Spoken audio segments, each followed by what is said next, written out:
The security buzzer in my apartment went off at 6:47 on a Tuesday morning, and I already knew who it was before I even touched the intercom. I'd been awake since 5. Not because of anxiety, not because of some premonition. I just couldn't sleep. I'd made coffee, sat by the window watching the sun come up over the Austin skyline, and somewhere around 6 I'd started rehearsing what I would say. What I wouldn't say. The buzzer rang again. Ms. Harmon? The front desk attendant's voice was careful. Overly careful. There are 2 people here asking for you. They say they're your parents. I set my mug down on the counter. Did they say what they want? They said it's a family emergency. I almost laughed. Almost. Tell them, I'll be down in 10 minutes, I said. Don't let them up. I wasn't going down in 10 minutes. I needed those 10 minutes to think. My name is Zoe, and I left home at 17, after my brother broke 3 of my ribs. He didn't use his hands. He shoved me down the back porch steps after I told him I'd seen him stealing from our parents' safe. I'd watched him spin the combination. I knew that combination. I'd seen my father use it 100 times.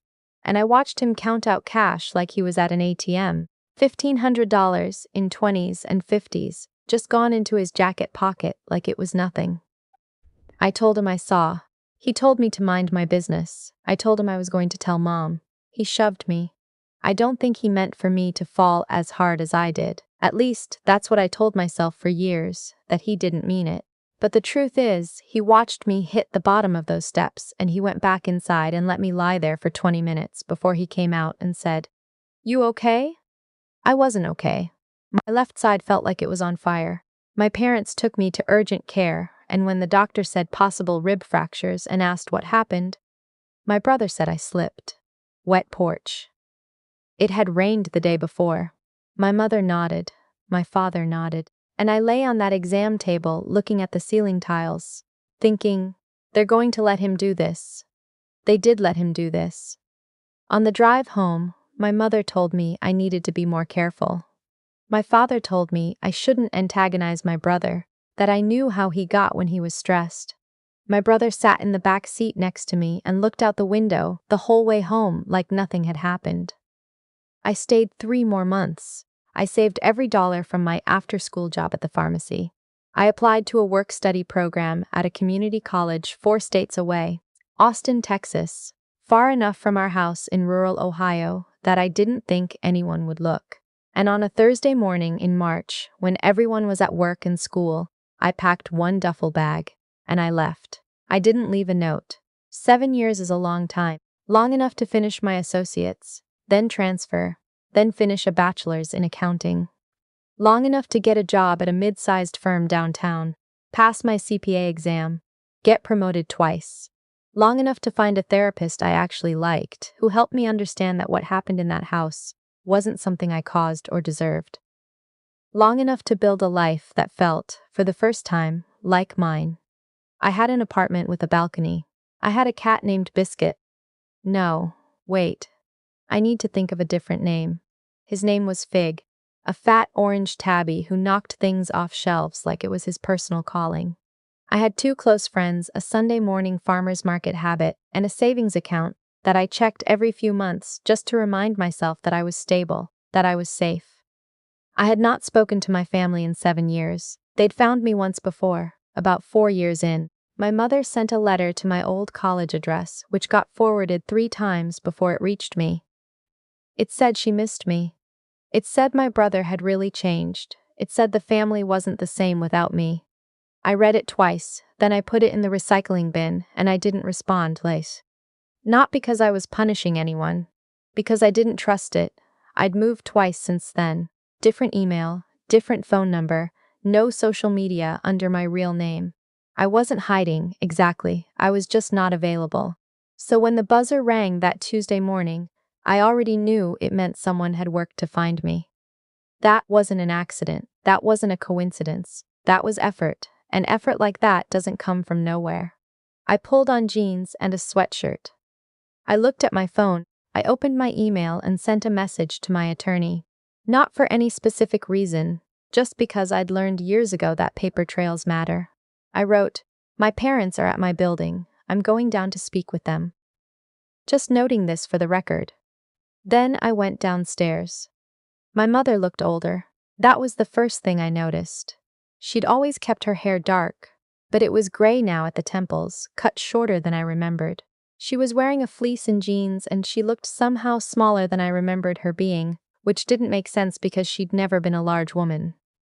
Maybe I just built her up in my memory into something bigger than she was. My father was standing slightly behind her. He had the same posture he'd always had. Shoulders slightly rounded, hands in his pockets. The posture of a man who let other people speak first. They both looked up when I stepped out of the elevator. "Zoe," my mother said. I stopped about 6 feet away. The lobby attendant was pretending to look at his computer screen. "You look well," my mother said. "What do you need?" I said. She flinched a little.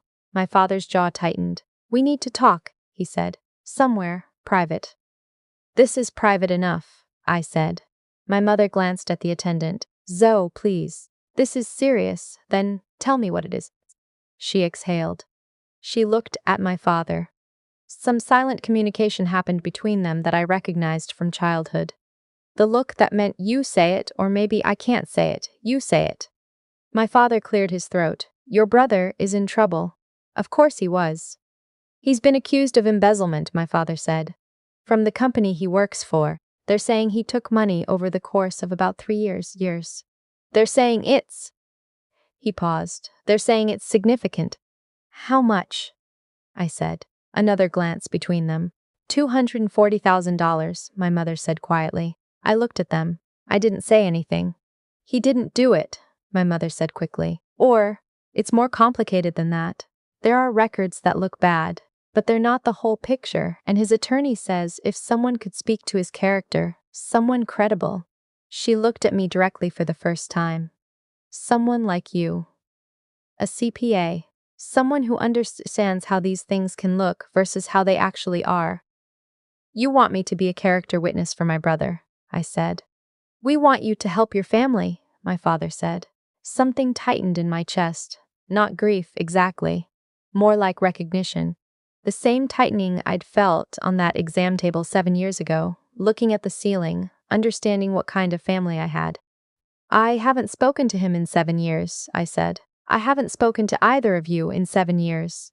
You found my building, you buzzed me at 6:47 in the morning, and you want me to testify for someone who broke my ribs and who you covered for."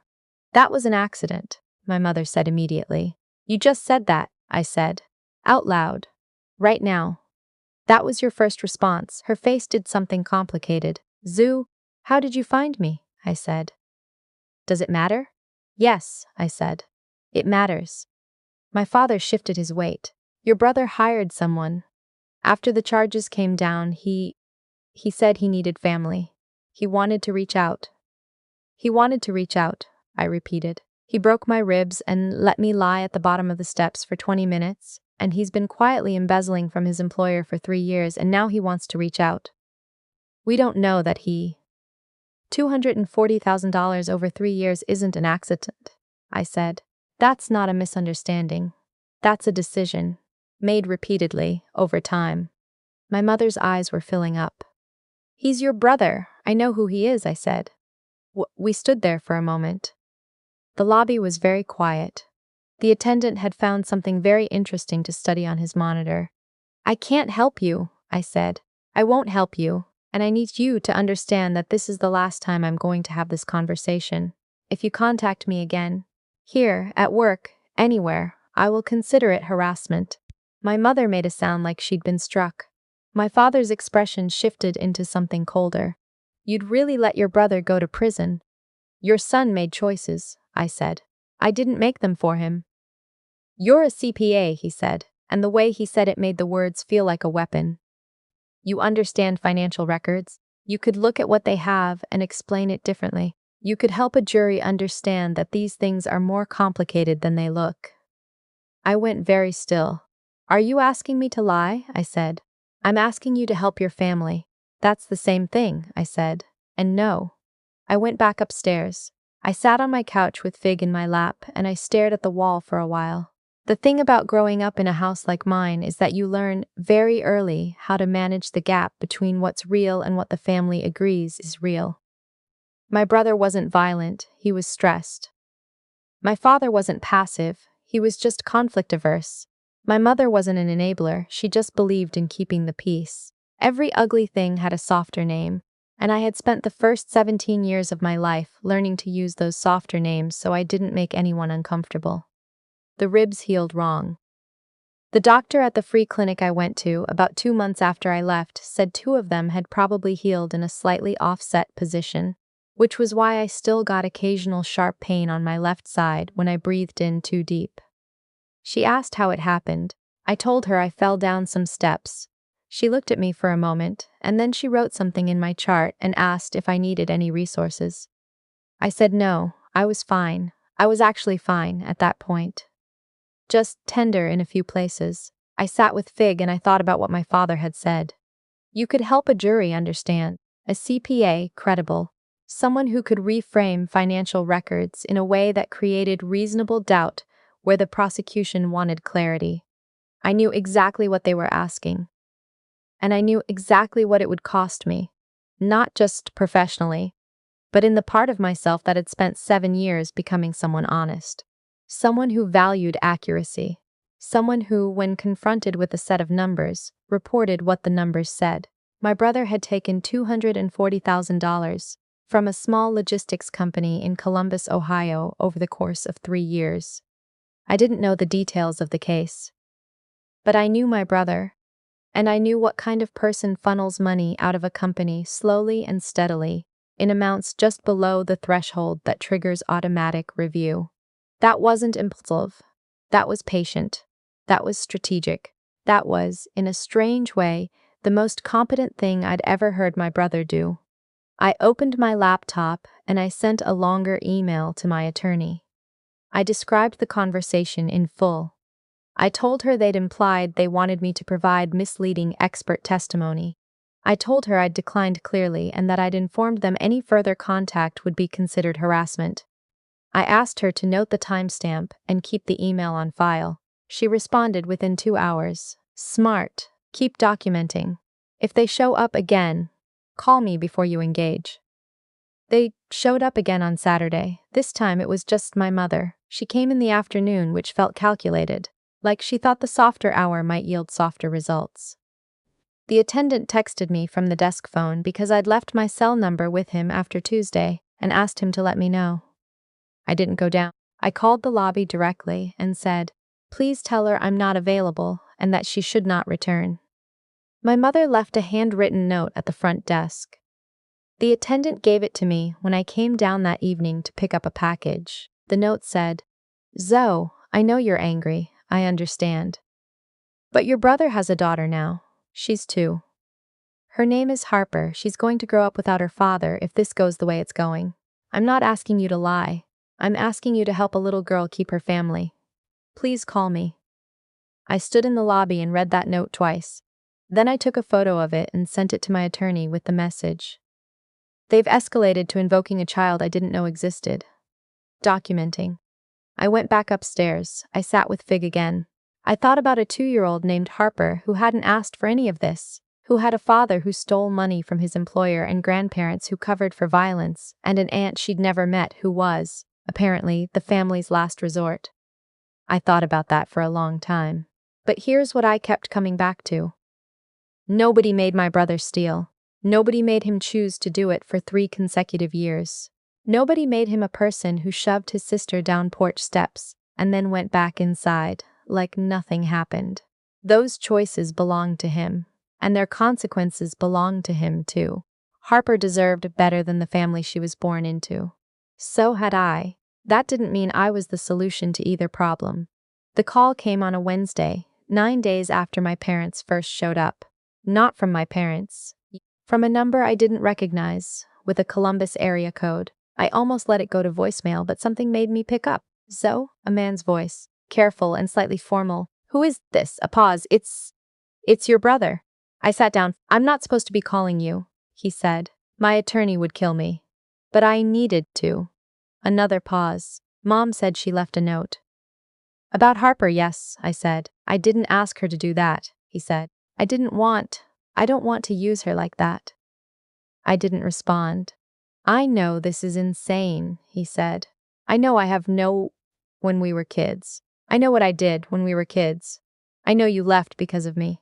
His voice was flat in a way that sounded effortful, like he was fighting to keep it steady. I'm not calling to ask you to testify. I'm not calling to ask you for anything. Mom said she went to your building and I didn't know she was going to do that, and I didn't know she was going to bring Dad and I. He stopped. Are you calling to apologize? I said. A long silence. I don't think an apology covers what I did, he said finally. I think that's one of those situations where an apology is just a sound. It doesn't fix anything. I stared at the middle distance of my living room. Then why are you calling? I said. Because I wanted you to know that I know, he said. I wanted you to know that I've known for a long time, that it wasn't an accident, that I knew you were hurt and I went inside anyway, and I'm sorry, which doesn't mean anything, but I am. I didn't say anything for a while. What you did at the company, I said finally. The money, yes. Did you take it? A pause. Yes. All of it? The full amount they're saying? Yes. I closed my eyes briefly. Then I can't help you, I said, even if I wanted to. I'm a licensed CPA. I can't go in front of a legal proceeding and imply that financial records are misleading when they're not. That's not just ethics, that's my license, my career, my entire. I stopped. I built a life. I built it carefully, and I won't burn it down. I know, he said. I'm not asking you to. Then what are you asking? Nothing, he said. I'm sorry for the steps. I'm sorry I went inside. I sat there for a moment longer. I have to go, I said. Tell your daughter, I said. When she's old enough, tell her the truth about what happened. Don't let her grow up in a house where people rewrite things to be more comfortable. Don't let her think that's normal. He didn't respond for a moment. Then, okay. I hung up. I want to tell you what happened next because people always want to know if I forgave him, if we reconciled, if I went to the trial. I didn't go to the trial. My brother pled guilty about 6 weeks later. I only know this because my attorney monitored the case at my request, just to keep me informed. He received a 22-month sentence, reduced for cooperation, and a first-time offense record. He'll likely serve less than that with good behavior. My parents didn't contact me again. Whether that was because my attorney sent a formal cease and desist letter on my behalf, or because they'd finally accepted that I wasn't coming back, I don't know. I don't think it matters. Harper exists somewhere in Columbus. I think about her sometimes. This 2-year-old who's going to grow up with her father in prison, and her grandparents scrambling to hold things together, and an aunt she doesn't know.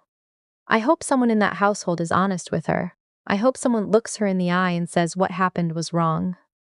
And here's why, and you're allowed to say that. I don't know if that's going to happen. Some families get better, some don't. My therapist asked me, after all of this settled down, whether I had any regrets, whether there was anything I would have done differently.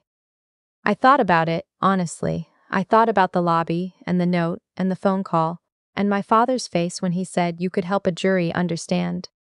No, I told her. I think I did the right thing. She nodded slowly. How does that feel? And this is the part that I think surprises people when I tell this story, because the expected answer is it feels good, or it feels like justice, or it feels like peace. And it did feel like those things a little, but mostly what it felt like was just quiet, a kind of quiet that I'd worked very hard for. The quiet of a Tuesday morning with coffee by the window and a fat orange cat on the couch and a savings account that said I was stable, I was safe, I was mine. I kept that quiet. I keep it still.